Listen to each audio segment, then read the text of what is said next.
Susit, a long question. Susit, how many words usually? How much did I say? How many? 30 words max. So next time, Susit, 30 words max. So I'm going to read what you say and try to sum it up.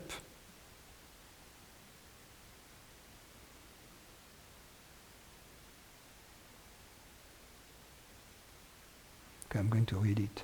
I can see that in essence what I am is what I'd like to call the noticing capacity. I believe this is the same as what you define as consciousness.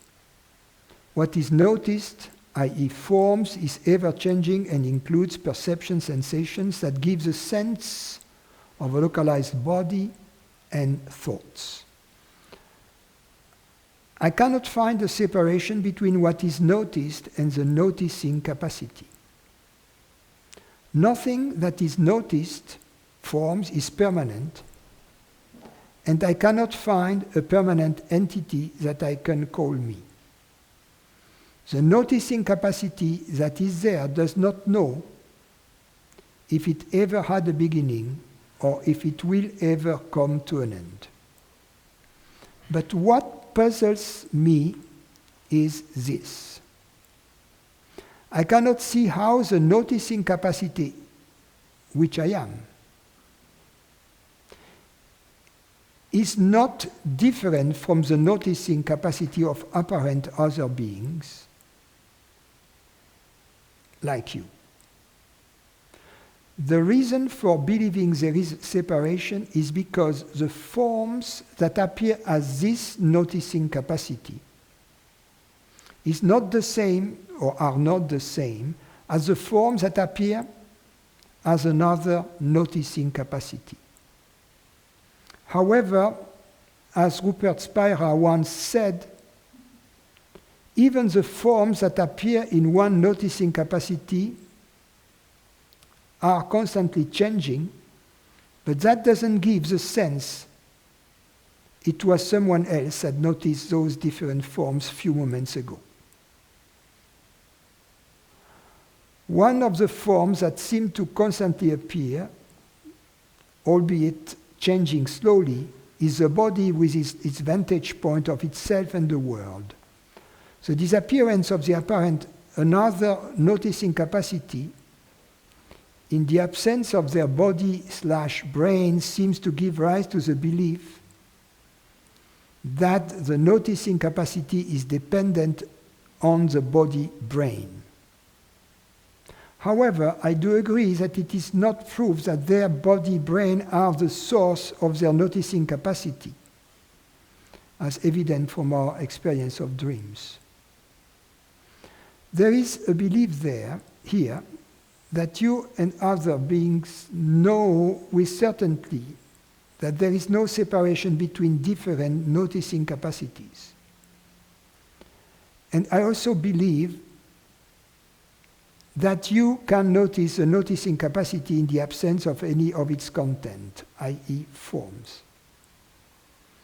How should I continue this investigation to see that there is no difference between the noticing capacity here from the noticing capacity that is there?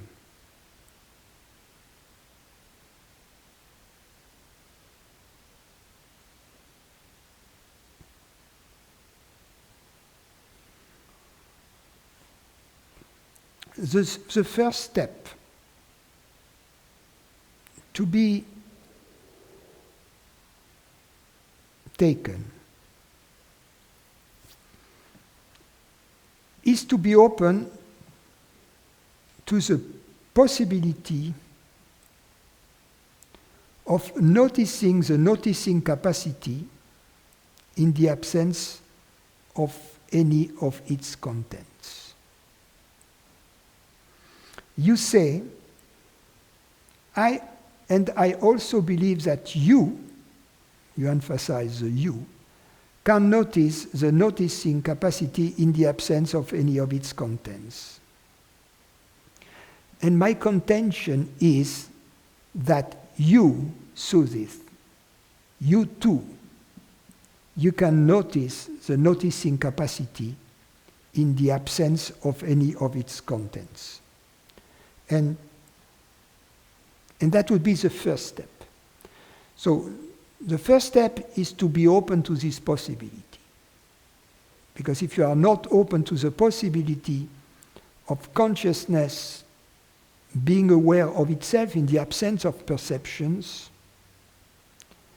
you cannot take these further step. In order to be open to this possibility of consciousness being aware of itself in the absence of perception, you can notice that there is a priori no valid reason to assume that it is an impossibility. So that would be the first step. Realize there is no valid reason to assume that consciousness cannot be aware of itself in the absence of objects. The second,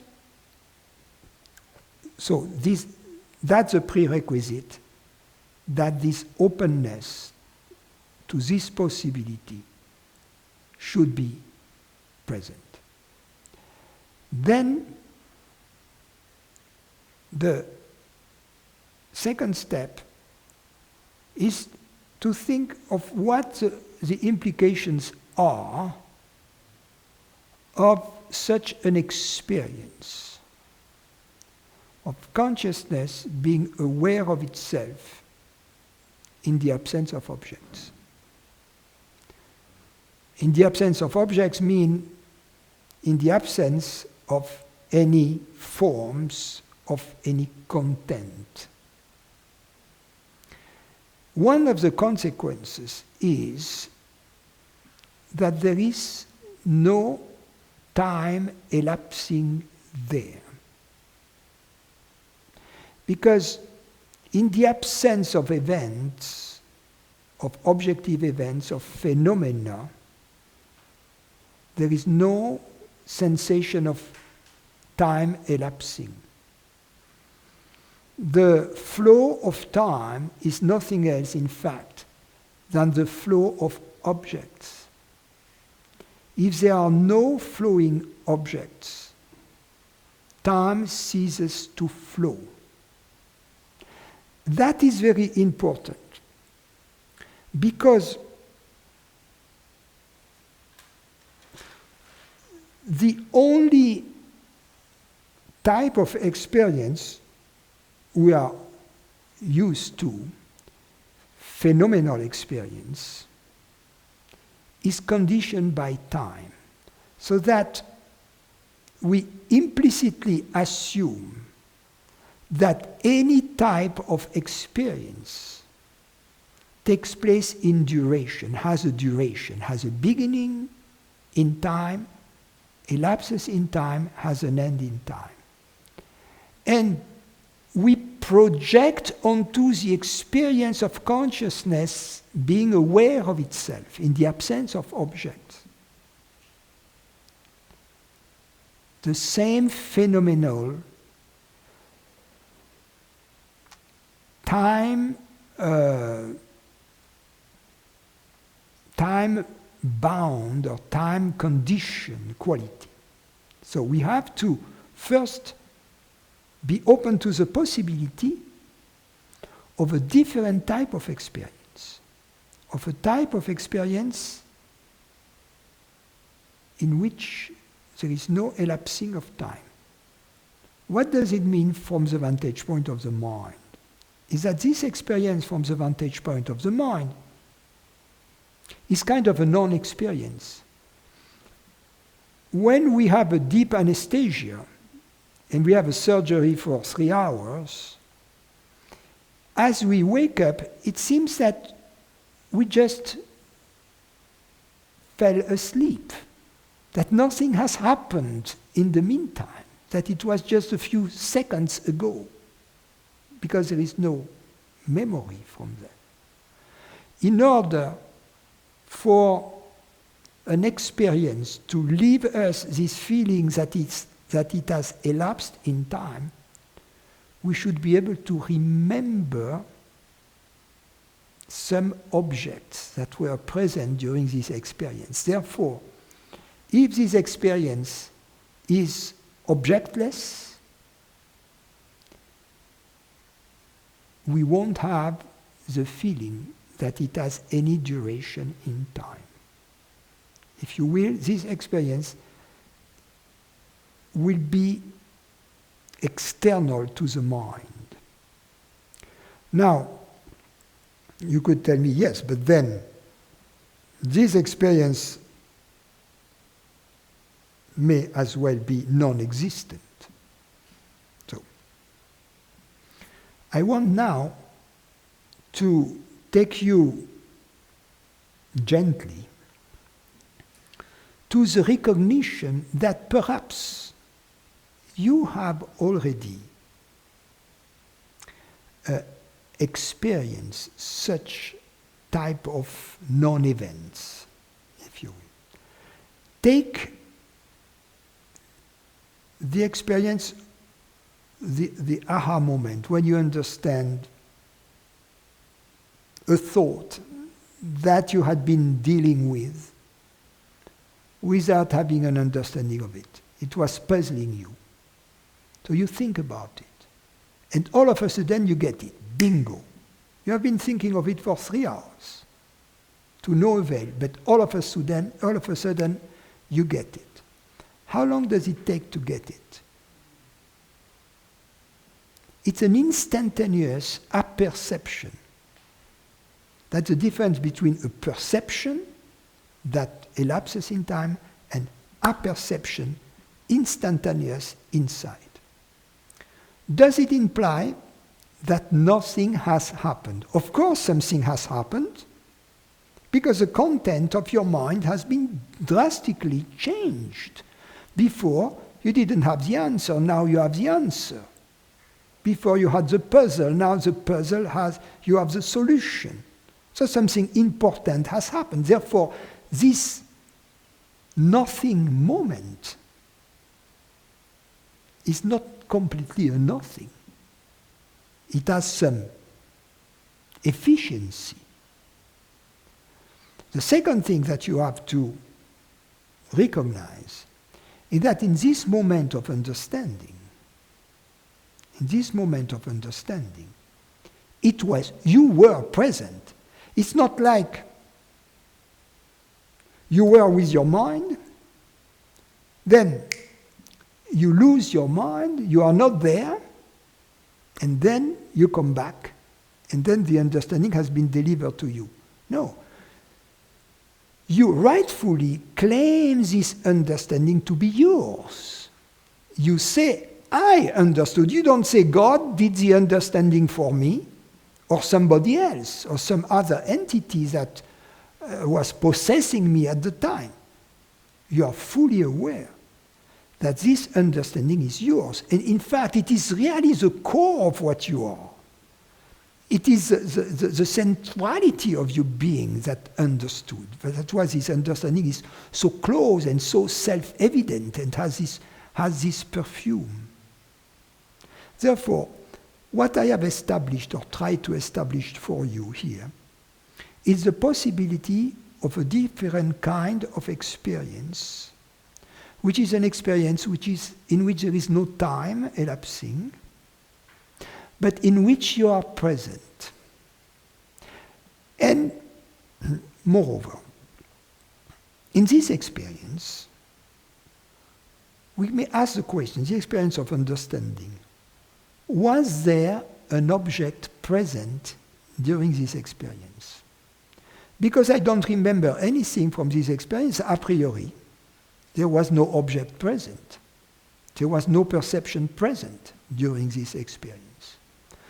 Before I understood the thought, there was a thought.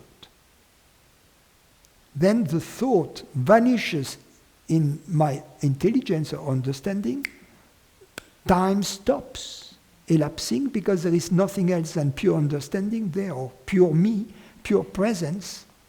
And then a new thought, now I get it, arises, and I can formulate my understanding.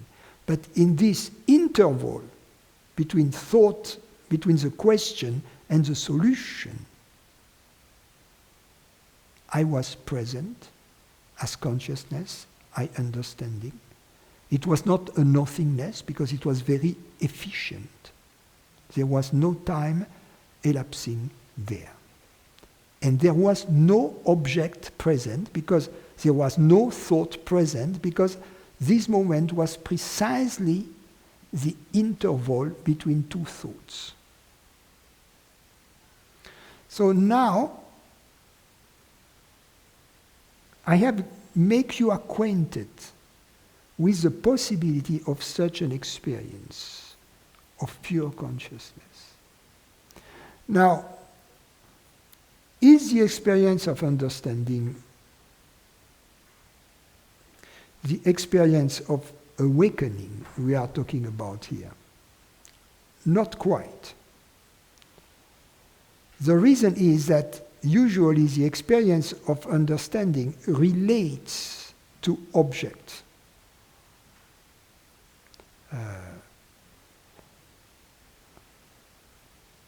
How much is 2 plus 3?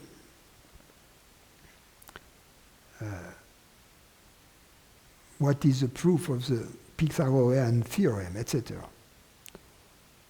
Whereas the glimpse, the understanding we are talking about here, is an understanding about consciousness itself, not about an object. So that's the main difference. So every time we understand something about consciousness, it's because we just had a glimpse of consciousness. Because how can we understand, see something about consciousness without seeing consciousness? How can we understand anything about consciousness without the experience of consciousness?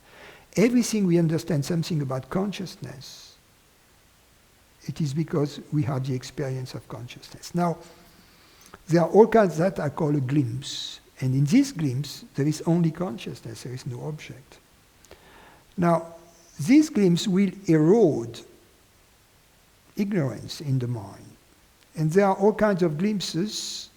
Each of them is going to erode some part of the building of consciousness. And there is a major glimpse, a crucial glimpse, if you will, that will make the entire structure collapse. And this is a glimpse that delivers the knowledge that consciousness is universal, of which I cannot say more. I'm just giving you a teaser and trying to arouse the interest in you for this glimpse. Now, one more thing. Ask yourself, what is the experience from which I derive the certainty that there is consciousness? How long does it take to realize that I am conscious? And you'll see that this experience has the same quality of the glimpse I was telling you. So, by giving you that, I'm giving you a free sample of a glimpse about consciousness. If you ask yourself, how do I know that there is consciousness? You see that the mind is going to say, oh, I know that there is consciousness because there are objects out there. But no. The experience through which I know that there is a table out there, and the experience through which I am aware that I'm aware of the presence of the table, are two different experiences. Not to be confused, they are distinct. Experience number one, I am aware of a table. Experience number two, I am aware that I am aware of the table. Very different. Experience 1, I'm aware of the table, elapses in time. As long as I look at the table, it's like a video of the table. Experience number 2, through which I am aware that I am aware of the table, is beyond time. So it is a very good sample of a glimpse. It is not a total glimpse, because this experience usually is not going to deliver to you the certainty that this presence, which is aware of the table, is universal. But it certainly will awaken in you an interest for consciousness without objects, which eventually will lead to this revelation.